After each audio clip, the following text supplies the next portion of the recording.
first quarter. Mike Brown's post-game comments presented by Chase. You give Toronto a lot of credit. They came out and they kind of hit us in the mouth to start the game. They're extremely physical and on both ends of the floor, really pressuring the ball and getting up in the passing lanes, trying to make it difficult for us offensively. And, we kind of stuck in mud a little bit on that end of the floor. And Jalen did what he was supposed to do. He bailed us out offensively in that first quarter. And so, we were able to score with them or keep it close because Jalen had a big first quarter, which he obviously is more than capable of doing. That's just who he is when you're talking about, an MVP candidate of the league.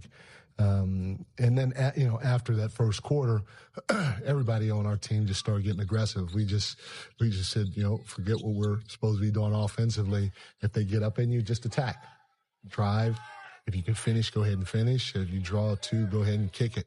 And, if we could set up a high brush screen and look to attack their pressure, let's do that as well. And so our guys were all really good with that the rest of the game. Anytime they tried to get up and pressure us and or double team the ball, we were really patient, methodical, and we made pretty good decisions with the basketball when we got to the rim or when we faced a double team. So, they're very aggressive defensively with a lot of pressure. So our guys handled it, I thought, well the rest of the game.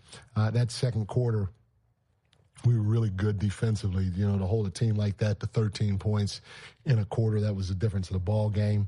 I thought in the second half, getting back in transition and them scoring only 8 fast break points when they lead the league in that category was huge for us. And then, a lot of different great individual performances. We needed every single offensive rebound that we could get.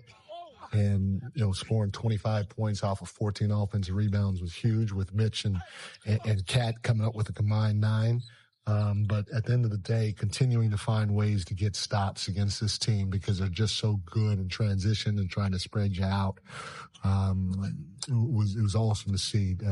OG was our defensive player of the game. He had a monster game, switching back and forth between Josh and Mikal guarding Barnes and Ingram.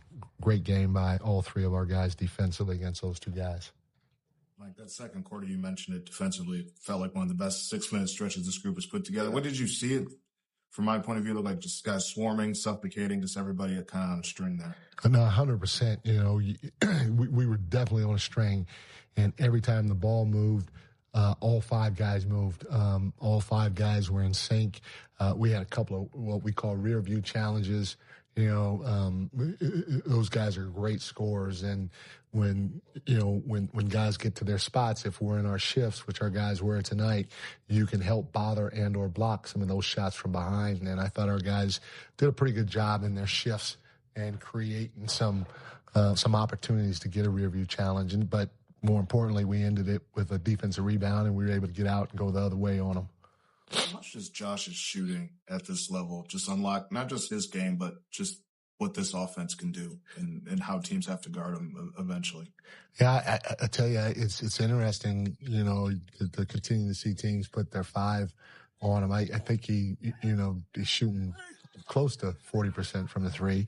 If not that, I don't know exactly, but they keep going in and people keep leaving them open, cause they're trying to put their 5s on them. And maybe down the road, they might think that, he can shoot a little bit, but he works really hard at it. And so it's no surprise to us that he's shooting it as well as he is because, 5 is not used to guarding a guy out on the perimeter. 5 wants to go help. And when we create paint touches with ball reversals, it's natural for a 5 to start drifting towards that rim. And our guys are doing a good job of finding him with sprays, and he's knocking them down. I think you guys right out of halftime had a couple plays where it just swung to everybody and to Josh for consecutive threes. Yeah, no, again, our whole thing is obviously his pace. We're in a full court in the front court. Then we want to space the floor the right way, ball reversals and paint touches. And that's all we started doing. We just like usually the plays don't get you the shot. You run an action to start the dominoes to fall. And we want to be really aggressive with whatever action we run. And our guys they were aggressive to start the action, which created their defenses doing that, because that's what most good defensive teams do. And then again, if you're a center and you're guarding Josh, who's on the perimeter, if you continue to keep the game simple and make the right play, that ball has a lot of energy. It's going to find the open guy. Coach, you won 8 out of 9, and it seems to have coincided with Josh going in the starting lineup. I'm sure that you have a sort of baseline knowledge about guys before you start coaching them, but what have you learned about a guy like Josh, who kind of has like an unconventional physical profile, style of play, everything else? I tell you what, he reminds me of Andre Iguodala, from the sense that if you don't really understand basketball, then it's hard to really appreciate their game. And both those guys. Sometimes you look at him and you might be like, well, he's not really this, he's not that, he can't do this again. It's the opposite. They can do everything. Josh can do everything. There's just some things that he does that are elite and some things that he does pretty good. That's what Josh is. He does everything that you want him to do, not only offensively, but defensively too. Guarding 1 through 5 and so on and so forth. Same offensively.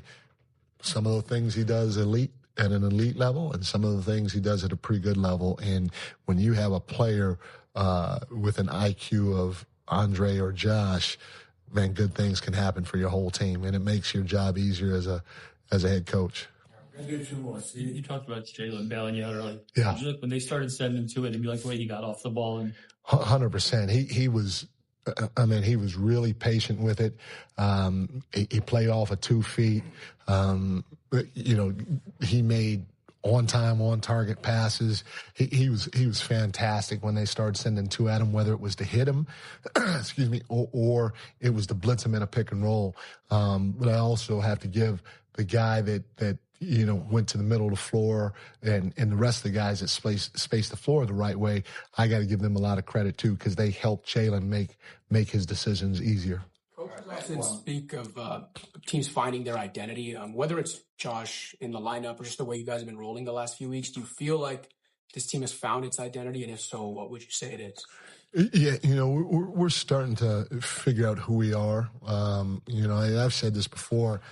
Early in the season, we had a lot of injuries during the preseason, so I didn't have a good feel for this team, or as good a feel as I needed to have, and that's part of the reason why we struggled on the road. It's a lot of the reason why we struggled on the road to a certain degree. And then once I started getting comfortable, it helped the group get more comfortable. We still.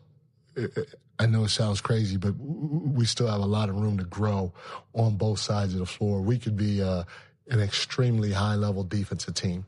And like 2 of our top defenders in Landry and Deuce are out, and they're phenomenal on the ball, and they bring a level of physicality on the ball that not many guys around the league can bring. But we can be a phenomenal defensive team, and then with the weapons and skill set that we have offensively, we can be a phenomenal offensive team as well. So, I don't think it'll just be one side of the ball. I think we have a chance to be a high-level team on both sides, and it'll be interesting when we get there. Thanks, Coach. Thank you, guys. Knicks are now 4-6 on the road, 17-7 overall. Another double-double for Karl-Anthony Towns. We're back from the corner 3 after this.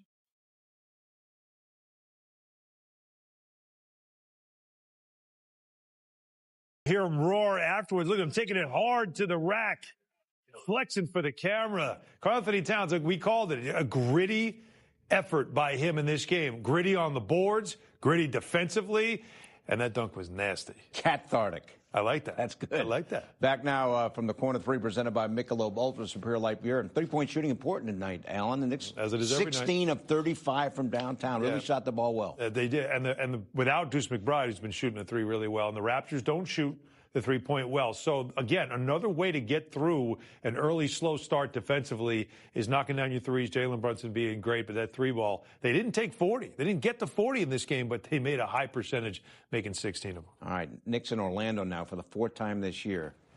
Knicks won Sunday. No Franz Wagner. He's going to be out with a bad ankle. It's going to be interesting. Sharpen up them elbows. You know it's going to be a physical game. Is Desmond Bane going to throw the ball off anybody in this one? There's a lot of history already between these two teams. It should be physical. It should be fun. And it should be exciting to see the Knicks in Vegas. All right, Saturday, 5:30. You can listen on the radio on ESPN New York as the Knicks beat the Raptors tonight by 16 at 117 to 101. And we will be back with more right after this. The Knicks postgame show is presented by Audi. Visit your tri-state Audi dealer today. Kyler Murray. You take us to the first quarter, 20 points, felt like you couldn't miss. What was clicking for you? Ball was going through the hoop, and they were going on a run, and I was just trying to keep us in it. And they came out with a lot of energy, and just happened to be down 4 at that point. For you guys, just advancing to Vegas now, never got this far before. Kind of thoughts on that? Just what this is like and what it can do for you guys. Well, it's another opportunity for us, but we're excited. It's a chance to go and win something and continue to compete, and so we just got to be ready to go. All right, so it's the Knicks and the Magic Saturday, the NBA Cup Semifinals. You can listen on the radio on ESPN New York. Our next Knicks game here on MSG is a week from Thursday night. The Knicks will be at the Pacers, 6:30 pregame game at 7. You can also stream our coverage on the Gotham Sports app. Cat with a double-double. The Knicks' spectacular defense in the second quarter as they outscored the Raptors in that second quarter, 34-13. Each of the Knicks starters was in double figures tonight. And for the first time in the 3 years of the NBA Cup, no R.J. Barrett tonight for the Raptors. The Knicks make the NBA Cup semis. Thanks for watching, everybody.